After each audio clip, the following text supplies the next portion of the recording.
America में आज चुनाव हुए तो डोनाल्ड ट्रंप हार जाएंगे। फॉक्स न्यूज़ के पोल ने दुनिया के होश उड़ा कर रख दिए। देखिए, दावा किया जा रहा है कि राष्ट्रपति और मध्यावधि अगर चुनाव हो जाए तो क्या डोनाल्ड ट्रंप सत्ता से बाहर हो जाएंगे, ये सवाल अब सभी पूछ रहे हैं। या जो दावा किया जा रहा है ये अपने आप में बहुत बड़ा है। दरअसल अमेरिका के सबसे प्रतिष्ठित और ट्रंप के करीबी माने जाने वाले फॉक्स न्यूज़ के ताज़ा पोल के आंकड़े चीख चीख कर ये बयान दे रहे हैं। 30 साल बाद ऐसा पहली बार होने जा रहा है कि विरोधी पार्टी को हाउस बैलेट पर इतना बड़ा समर्थन मिलता हुआ नजर आया। ट्रंप की अप्रूवल रेटिंग रिकॉर्ड निचले स्तर पर है और उनके अपने समर्थक अर्थव्यवस्था से निराश हैं। और तो और माना यह जा रहा है कि मागा रिपब्लिक बनाम नॉन मैगा रिपब्लिकन के बीच की दरार अब चौड़ी होती जा रही है।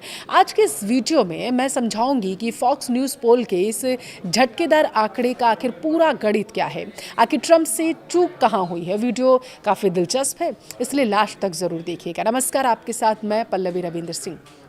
देखिए, जब कोई बड़ा नेता चुनाव हारता है तो हम अक्सर विपक्ष की ताकत की बात करते हैं, लेकिन क्या हो अगर किसी नेता की जड़ें खुद उसके ही अपने ही काट रहे हों, क्योंकि अमेरिका में कुछ ऐसा ही हो रहा है। डोनाल्ड ट्रंप का सबसे बड़ा चुनावी हथियार यानी वर्किंग क्लास मजदूर वर्ग का मसीहा होने की उनकी छवि अब टूट कर बिखरने लगी है। फॉक्स न्यूज़ के चौंकाने वाले ताज़ा पोल के अनुसार अमेरिका की जनता अब ट्रंप और रिपब्लिकन पार्टी को सिर्फ अमीरों और ताकतवर लोगों की पार्टी मानने लगी है। लेकिन सबसे बड़ा बम तो खुद रिपब्लिकन पार्टी के अंदर ही फूटने लगा है। ट्रंप की नीतियां अब खुद उनके समर्थकों को हरा रही हैं। एक तरफ कट्टर मागा समर्थक और दूसरी तरफ वो पारंपरिक रिपब्लिकन जो अब ट्रंप के नाम से कन्नी काटने लगा है। नतीजा 30 साल में पहली बार ऐसा होने जा रहा है कि डेमोक्रेट्स को इतनी बम्पर बढ़त मिलने वाली है। शुरुआत करते हैं सबसे बड़े आंकड़े से। नवंबर में अमेरिका में मध्यावधि यानी कि मिड टर्म इलेक्शन होने की संभावना है। इसमें हाउस ऑफ रिप्रेजेंटेटिव्स यानी कि प्रतिनिधि सभा की भी सभी 435 सीटों और सीनेट की 35 सीटों पर वोटिंग होने वाली है। फॉक्स न्यूज़ के इस सर्वे में जब जनता से पूछा गया कि वो किसे वोट देंगे तो लगभग 53% वोटर्स ने डेमोक्रेटिक उम्मीदवार को चुना है, जबकि सिर्फ 46% ने ही रिपब्लिकन उम्मीदवार को अपना समर्थन दिया है, यानी पूरे 7 पॉइंट की बढ़त अब पोल के मार्जिन ऑफ एरर से कहीं ज़्यादा निकल चुकी है। अप्रैल में यह बढ़त जो थी सिर्फ 5 पॉइंट की थी, जो अब बढ़कर 7 हो गई है। आपको जानकर हैरानी होगी कि 1996 के बाद से यानी पिछले 30 सालों में फॉक्स न्यूज़ के पोल में किसी भी पार्टी को हाउस बैलेट पर मिला यह अब तक का सबसे बड़ा समर्थन माना जा रहा है। यह सीधे तौर पर रिपब्लिकन पार्टी और ट्रंप कैंप के लिए खतरे की घंटी मानी जा रही है। अब बात करते हैं डोनाल्ड ट्रंप की पर्सनल जॉब अप्रूवल रेटिंग्स की। देखिए, राष्ट्रपति के रूप में उनके काम को पसंद करने वालों का आंकड़ा घटकर अब मात्र 39% ही रह गया। यह लगातार तीसरा महीना है जब रेटिंग 40 से खिसक खिसक कर 39 तक पहुंच गई है। अगर तुलना की जाए पूर्व राष्ट्रपति बराक ओबामा के दूसरे कार्यकाल के इसी दौर में उनकी रेटिंग 42% के आसपास थी, यानी ट्रंप इस वक्त ओबामा से भी पीछे चल रहे हैं। और हम ये तुलना इसलिए कर रहे हैं क्योंकि वो भी 2 बार ही राष्ट्रपति की रेस में आगे आए थे। देखिए, अपने अक्टूबर 2017 के सबसे निचले स्तर के बेहद करीब हैं, लेकिन सबसे दिलचस्प बात रिपब्लिकन पार्टी के अंदर की है। पोल में वोटिंग के उत्साह यानी कि वोटर इंथुजियाज्म को लेकर के एक चौंकाने वाली बात सामने आई। डेमोक्रेटिक वोटर्स 68% उत्साही हैं, रिपब्लिकन वोटर सिर्फ 57%। और अगर रिपब्लिकन पार्टी के अंदर देखें तो जो ट्रंप की कट्टर मागा यानी कि मेक अमेरिका ग्रेट अगेन समर्थक हैं, उनमें तो 67% सिर्फ उत्साह है। लेकिन गैर मेगा रिपब्लिकन जो पार्टी को तो मानते हैं पर ट्रंप की उग्र नीति जो है उससे वो दूरी बनाकर रखते हैं, उनमें वोट देने का उत्साह मात्र 41% है।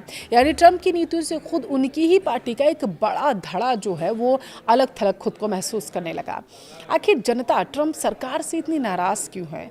फॉक्स न्यूज़ पोल के मुताबिक अमेरिकी जनता मुख्य मुद्दों पर डेमोक्रेटिक पार्टी को ज़्यादा भरोसेमंद मानने लगी है। देखिए, पहला अगर हम पॉइंट्स के हिसाब से समझने की कोशिश करें तो पहला है अर्थव्यवस्था और महंगाई। रिपब्लिकन पार्टी का पारंपरिक गढ़ मानी जाने वाली अर्थव्यवस्था पर भी लोग अब निराशा दिखाने लगे हैं, वो उस पर भरोसा नहीं कर रहे हैं। 10 में से मात्र 4 वोटर साफ तौर पर बदलाव चाहते हैं। दूसरे पॉइंट है आय की असमानता और हेल्थ केयर। देखिए, इन मुद्दों पर डेमोक्रेट्स को भारी बढ़त हासिल है। जनता का मानना है कि रिपब्लिकन पार्टी सिर्फ अमीरों और ताकतवर लोगों की पार्टी बनकर रह गई है। तीसरा पॉइंट इमिग्रेशन से जुड़ा हुआ है, सबसे बड़ा उलटफेर माना गया। देखिए, इमिग्रेशन वो मुद्दा है जिस पर ट्रंप ने अपना पूरा राजनीतिक करियर बनाया है। अप्रैल के पोल तक ट्रंप इस मुद्दे पर 8 पॉइंट से आगे चल रहे थे, लेकिन अब ताज़ा पोल में डेमोक्रेट्स इमिग्रेशन के मुद्दे पर भी ट्रंप से 1 पॉइंट आगे निकल गए हैं। ट्रंप सरकार के लिए राहत की बात सिर्फ अपराध का मुद्दा नहीं है। देखिए, रिपब्लिकन अब आगे निकलने वाली है, जबकि राष्ट्रीय सुरक्षा और सरकारी खर्च पर दोनों ही पार्टियां बराबरी पर खड़ी होती नजर आ रही हैं। अगर हम 2024 चुनाव के उन इलाकों की बात करें जहां कड़ा मुकाबला था, जिन्हें हम बैटल ग्राउंड या स्विंग डिस्ट्रिक्ट्स कहते हैं, वहां का आंकड़ा तो और भी हैरान करने वाला बन चुका है। इन कड़े मुकाबले क्षेत्रों में डेमोक्रेटिक उम्मीदवार पर 59% बना 41% से रिपब्लिकन उम्मीदवारों से बहुत आगे चल रहे हैं। 18 पॉइंट की या बहुत अगर चुनावी बढ़त के रूप में देखा जाए तो ये आगे भी बनी रह सकती है। प्रतिनिधि सभा का नियंत्रण सीधा डेमोक्रेट्स के हाथ में चला जाएगा इससे। अब आप सोच रहे होंगे कि ऐसा अचानक से क्या हो गया कि डोनाल्ड ट्रंप बिल्कुल फुस हो गए।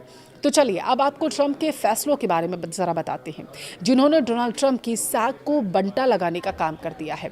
देखिए, जब डोनाल्ड ट्रंप ने दूसरी बार अमेरिका के राष्ट्रपति पद की शपथ ली थी तो उन्होंने कई बड़े बदलावों का दावा किया था, लेकिन सत्ता में वापसी के बाद लिए गए उनके कुछ ऐतिहासिक और कठोर फैसले अब खुद उनकी ही सरकार की गले की फांस बनते हुए नजर आ रहे हैं। सिर्फ अमेरिका ही नहीं, अंतर्राष्ट्रीय पटल पर भी डोनाल्ड ट्रंप की काफ़ी किरकिरी हुई है। शुरुआत करते हैं ट्रंप के सबसे विवादित आर्थिक फैसले से, टैरिफ या फिर जिसे आप आयात शुल्क के रूप में जानते हैं।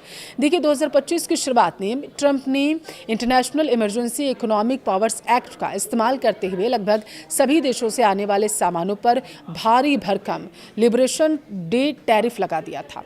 इसका नतीजा क्या हुआ समझिए। अमेरिका में आयात कर की औसत दर जो थी 1947 के बाद अपने सबसे उच्चतम स्तर पर चली गई, लेकिन ट्रंप का यह दांव उल्टा पड़ गया। सोचा तो ट्रंप ने ये था कि दांव बहुत बढ़िया चलेगा और अमेरिका में उनकी वाहवाही होगी, लेकिन ये उल्टा पड़ गया। विदेशी सामान महंगा होने से अमेरिका में महंगाई चरम पर पहुंच गई और कॉरपोरेट दिवालियापन 2010 के बाद सबसे ऊंचे स्तर पर आ गया। लेकिन ट्रंप को सबसे बड़ा झटका मिला फरवरी 2026 में, जब अमेरिकी सुप्रीम कोर्ट ने उनके ऐतिहासिक फैसले में IEEPA के तहत लगाए गए इन टैरिफ को अवैध घोषित कर दिया। कोर्ट के इस फैसले के बाद अमेरिकी सरकार को व्यापारियों से वसूले गए लगभग $167 बिलियन रिफंड करने पड़े और इस एक फैसले ने जनता के बीच यह संदेश दे दिया कि ट्रंप बिना सोचे समझे नीतियां थोपने का काम करने लगे हैं। अब बात करते हैं ट्रंप के उस ड्रीम प्रोजेक्ट की जिसका नाम था dog, department of government efficiency. Trump ने एलन मस्क और बताया जा रहा था कि विवेक रामास्वामी को सरकारी खर्च कम करने और ब्यूरोक्रेसी को ख़त्म करने की जिम्मेदारी सौंपी थी। शुरुआत में यह विचार बहुत ज़्यादा अच्छा लगा था सबको, लेकिन इसका इम्पैक्ट बहुत भयानक पड़ा जिसके अंदाज़ा शायद ट्रंप ने भी नहीं लगाया था। डोग के तहत हज़ारों सरकारी कर्मचारियों को रातों रात निकाल दिया गया। संवेदनशील डेटा सिस्टम्स को कंट्रोल करने की कोशिश की गई और कई जरूरी सरकारी एजेंसियों का बजट रोक दिया गया।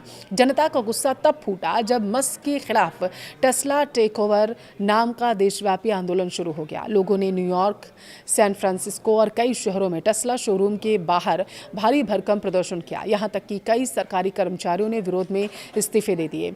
भारी विवाद और अंदरूनी कलह के कारण यह विभाग अपने तय समय से पहले ही ढहने की कगार पर पहुंच गया था। इस पूरे वाकये ने ट्रंप सरकार की प्रशासनिक क्षमता पर भी कई बड़े सवाल लाकर खड़े कर दिए। ट्रंप का दरअसल जो तीसरा बड़ा फैसला था उनकी अति आक्रामक इमिग्रेशन नीति को लेकर के था, जिस पर भी खूब बवाल हुआ था। इमिग्रेशन हमेशा से ट्रंप का देखिए मास्टर स्ट्रोक रहा है। राष्ट्रपति बनने से पहले भी उन्होंने इस पर कई सारे बयान दिए थे, लेकिन इस बार उन्होंने सीमाएं लांघ दी थी। एक पोल के मुताबिक 55% से अमेरिकियों का मानना है कि अवैध प्रवासियों को देश से निकालने का ट्रंप का तरीका बहुत ज़्यादा आक्रामक था, अग्रेसिव था, क्रूर था। ऐसा नहीं होना चाहिए था। इससे अमेरिका की छवि भी खराब हुई है। देश भर में विरोध प्रदर्शन शुरू हो गए। इसका खामियाजा ये हुआ। और इसके अलावा 19 देशों पर ट्रैवल बैन लगाने के साथ ही ट्रंप ने 2025 में H-1B वीज़ा नियमों में ऐसा बदलाव किया जिसने टेक इंडस्ट्री की कमर को तोड़ कर रख दिया। नए नियम के तहत H-1B वर्कर को नौकरी देने वाली कंपनियों पर लगभग $1 लाख की फीस थोप दी गई। इस फैसले से न सिर्फ भारतीय और विदेशी टैलेंट को झटका लगा, बल्कि खुद अमेरिकी कंपनियों को विरोध का सामना करना पड़ा, ट्रंप को झेलना पड़ा इसका पूरा खामियाजा। अंत में ट्रंप की आक्रामक विदेश नीति, अपने पहले कार्यकाल में शांति की बात करने वाले ट्रंप ने दूसरे कार्यकाल में ईरान और यमन में हूती विद्रोहियों के खिलाफ सीधे सैन्य हमले कर दिए, जो पूरी तरीके से ऐसा लगा कि पहले डोनाल्ड ट्रंप शांति की बातें करते थे और अचानक से आ गए युद्ध लेकर के। तो ये छवि को भी नुकसान पहुंचा डोनाल्ड ट्रंप के और अमेरिका को भी, जाहिर सी बात है। फरवरी 2026 में ईरान पर किए गए बड़े हमले का सीधा असर वैश्विक तेल सप्लाई पर पड़ा, जिसने 2026 स्ट्रेट ऑफ हॉर्मुज क्राइसिस पैदा कर दिया।